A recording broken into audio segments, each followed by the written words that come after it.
کہ میں اپنی ہجرت کے گھر یعنی کہ جہاں پر میں نے مکہ سے ہجرت کی مدینہ کی طرف، میں اپنے اس گھر کو نہیں چھوڑ سکتا، اور رسول اللہ صلی اللہ علیہ وسلم کے جوار کو نہیں چھوڑ سکتا، یعنی کہ جہاں پر مدینہ میں، کیونکہ نبی کریم صلی اللہ علیہ وسلم کا جوار ان کی قبر مبارک ہے، تو میں اس جگہ کو بھی نہیں چھوڑ سکتا۔ تو حضرت عثمان رضی اللہ تعالیٰ عنہ کا گھر چونکہ کافی بڑا تھا، وسیع تھا، اور دروازے پر اور گھر میں کافی صحابہ اور عام مسلمانوں کی خاصی جماعت موجود تھی، جن کی تعداد بھی کافی زیادہ تھی، اور اس جماعت کے جو سردار تھے وہ حضرت زبیر رضی اللہ تعالیٰ عنہ کے بہادر صاحبزادے، ان کے بیٹے حضرت عبداللہ بن زبیر رضی اللہ تعالیٰ عنہ تھے۔ وہ حضرت عثمان رضی اللہ تعالیٰ عنہ کی خدمت میں حاضر ہوئے اور عرض کی کہ اے امیر المومنین، اس وقت گھر کے اندر ہماری خاصی تعداد موجود ہے، یعنی کہ ہماری کافی جماعت ہے، اگر آپ اجازت دیں تو میں ان باغیوں سے لڑوں، میں باہر نکل کر اپنی جماعت کو لے کر جاؤں اور ان باغیوں سے لڑوں۔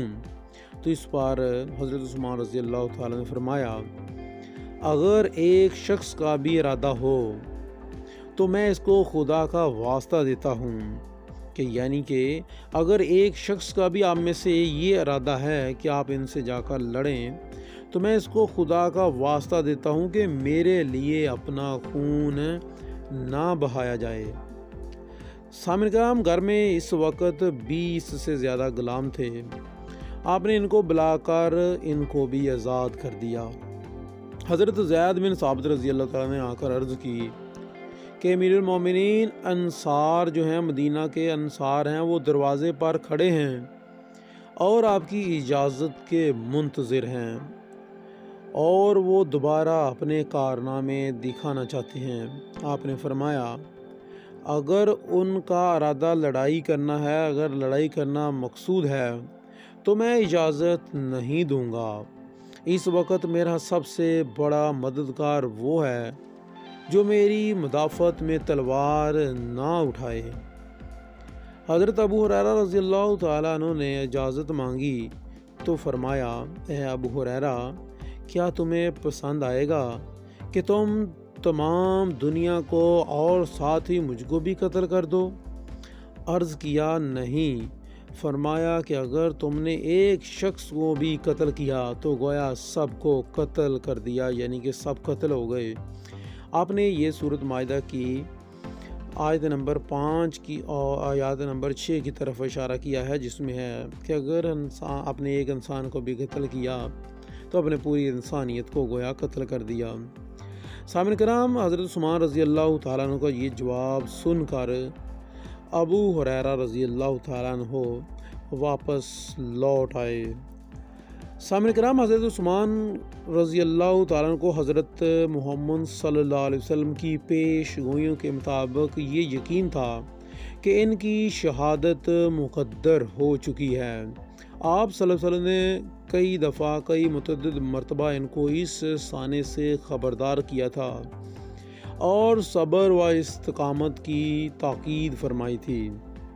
حضرت عثمان رضی اللہ تعالیٰ عنہ اس وقت اس وصیت پر پوری طرح قائم تھے اور ہر لمحہ ہونے والے واقعے کے منتظر تھے۔ جس دن شہادت ہونے والی تھی، آپ روزے سے تھے، جمعے کا دن تھا۔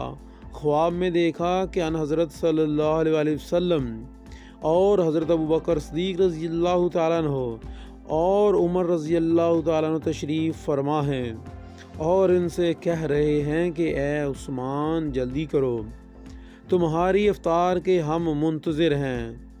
آپ بیدار ہوئے تو حاضرین سے اس خواب کا تذکرہ کیا۔